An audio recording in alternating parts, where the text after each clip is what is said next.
Megan folded her arms under her ample bosom, her lush curves displayed in a tight red dress, and her blonde curls allowed to fall freely over her shoulders. "You wouldn't be alone if you didn't put out vibes that you're a geek, a nerd, a first-class egghead," Angela offered wryly. "Unavailable." "Are you kidding?" Angela shot a glance down at her jade, stretchy top that was scooped low enough to reveal the soft curve of her breasts and the too tight jeans that threatened her circulation. "In this outfit, I not only look available, I look like I charge by the hour." "It's not your clothes, it's your attitude." Angela blinked. Attitude? She didn't know she had an attitude. "What do you want me to do?"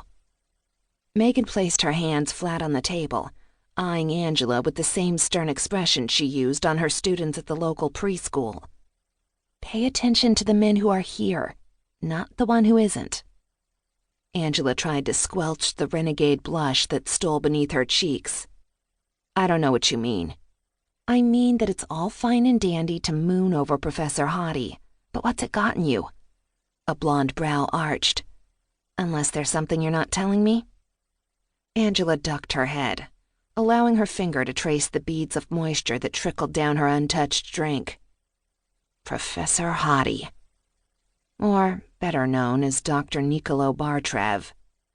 He'd arrived at the university 6 weeks before, a tall, dark stranger who'd been invited by the president to review their science curriculum.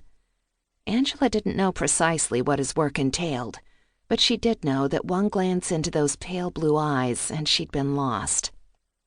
Head over heels in lust for the first time in her life. A damned shame he didn't return her aching need. "There's nothing to tell," she muttered. "And that's the point," Megan pressed. "He stops by your lab once a day. Sometimes it's twice." Megan snorted. "He makes a little chit-chat and disappears." Angela hunched a shoulder. It was true enough. The first time Dr. Bartrev had strolled into her lab, she'd nearly had a heart attack. She'd just finished teaching a freshman biology class, and he'd waited for the giggling girls to drag themselves past him before he slowly approached her desk. She hadn't known what to expect, but after a few minutes of questioning her about her research, he'd turned and left. Just like that. Since that day, he'd made a habit of stopping by when she was in the lab, sometimes discussing her research and other times just randomly discussing her day. She assumed that he was cleverly extracting information from her to use in his assessment, but she didn't have a clue what he was searching for.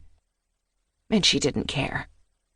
His fleeting visits were enough to make her giddy for the rest of the day. "So," she muttered, "has he ever revealed anything remotely personal about himself?" Angela grimaced.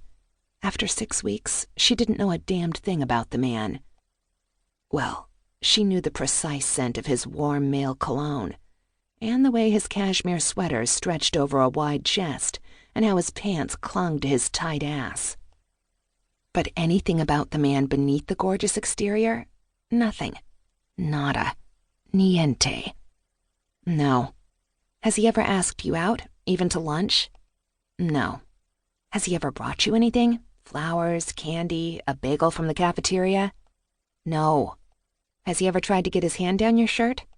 No. Megan heaved a sigh. "Honey, that man ain't interested, no matter how much you might want him to be." Angela lifted her head to meet her friend's sympathetic gaze. "I know." The blonde grabbed the plastic sword that held a candied cherry from Angela's glass. "Then drink your gin fizz and give that nice stud muffin by the door a big smile." She pointed the sword toward the delectable blonde Neanderthal standing across the dance floor. "And remember."